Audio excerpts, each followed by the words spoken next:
Ladies and gentlemen, the valedictorian of the class of 2013, Mr. Eric D. Yoder.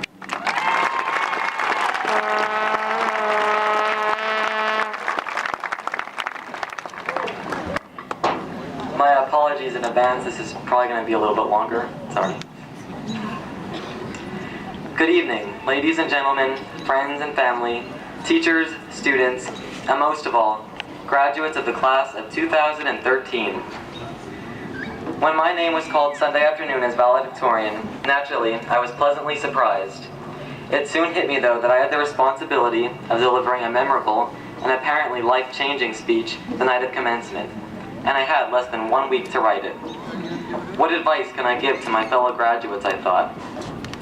The more I thought, the less I came up with. Finally, it hit me.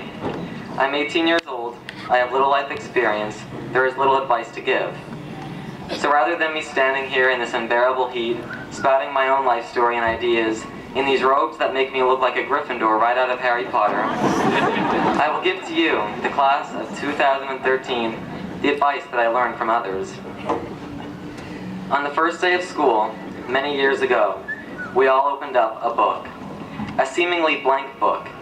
It had lines in it, chapter headings, and bullet points. However, apart from the chapter headings, it contained no words. Year by year, we filled that book. Unknowingly, we wrote down our adventures, our many successes, and our countless failures. Bullet point by bullet point, line by line, page by page, and chapter by chapter, we added life to this seemingly blank book. And then, one fine day, we reached the chapter entitled High School, Freshman Year. We were corralled into homerooms where talking was banned, and we had few options concerning class selection. The unfortunate schmucks with last names beginning with letters at the end of the alphabet, like me, were placed into an enormous homeroom with so many different homeroom teachers that nobody could remember which one was theirs. To this day, I still don't know if my homeroom teacher was Mr. Hope or Mr. Horvath.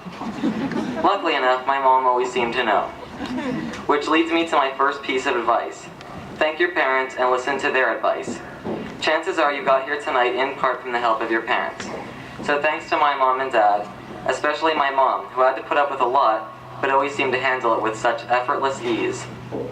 It was also this year that those who were lucky enough received what I can only really call the Machowski experience. In that incredibly small closet room on the ground floor, while others experienced the romance of Romeo and Juliet for the first time. Pages later, the next chapter flew at us, high school, sophomore year, an awkwardly crammed year that most people seem to forget, or at least try to. We broadened our horizons, took classes that more suited our personalities, and demonstrated our abilities, both in class and on the field. We formed better friendships and created more memories. As soon as it came, the second chapter concluded and we moved on to the third, high school junior year. Friendships were tightened, passions emerged, colleges were discussed, and the excitement of soon becoming seniors was bubbling over. It was during this year that I had two of the most influential teachers before they retired. The funny, animated Mr. Bodenberg, and the always cheerful and kind-hearted Miss Silverling. At the end of this joyous chapter, though, tragedy had struck. On June 2nd, 2012, 3 young adults were fatally injured in a car crash. One of those young adults was Cassie Snyder. I mention Cassie because she deserves it.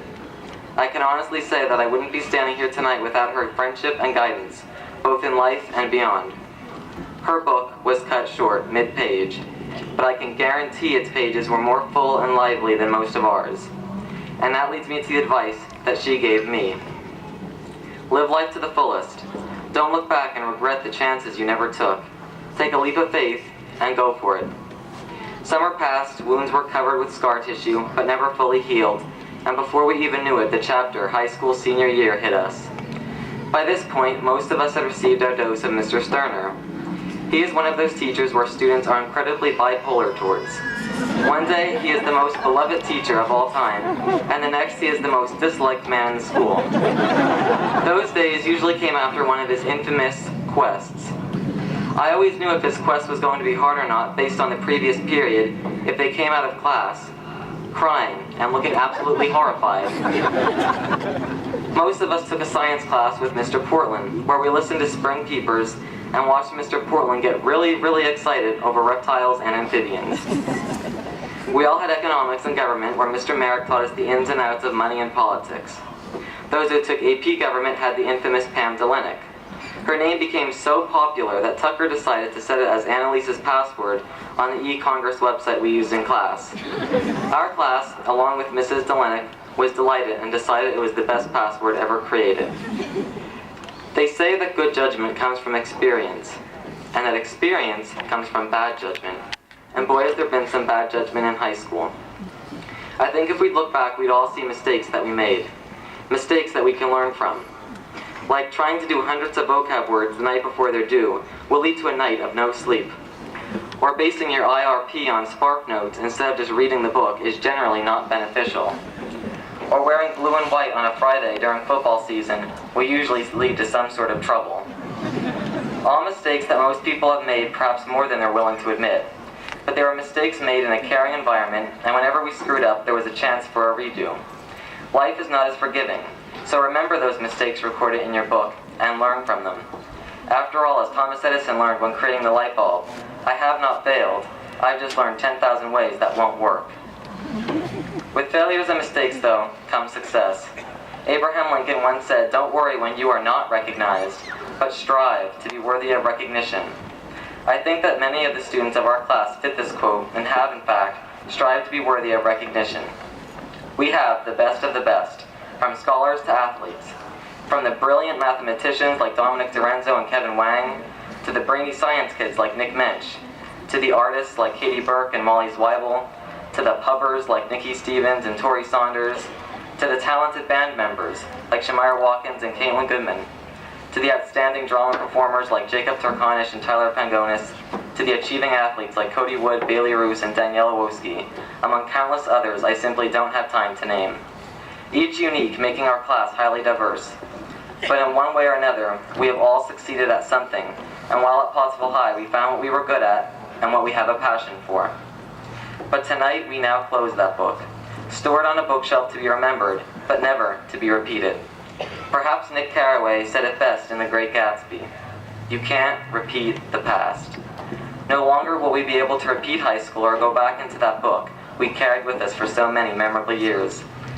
And as much as many of you may want it, you no longer can get Pottsville's popcorn chicken or stromboli on a Friday.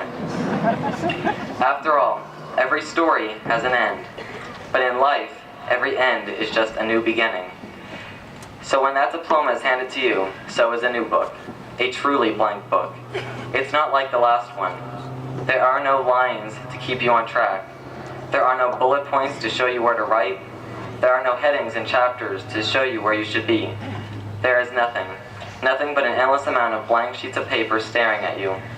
It's up to you all now to choose whatever you'd like to write. Don't shrink your dreams. Supersize your courage and abilities. I'm not going to say that we are all tomorrow's great leaders because it would be a cliched lie. That's not the life based for everyone. But I will end with this quote from a wise man. Success is not the key to happiness. Happiness is the key to success. If you love what you are doing, you will be successful. I hope you can all fulfill this quote someday. Congratulations and best of luck in the future to the one, the only, Pottsville Area High School, class of 2013. Thank you.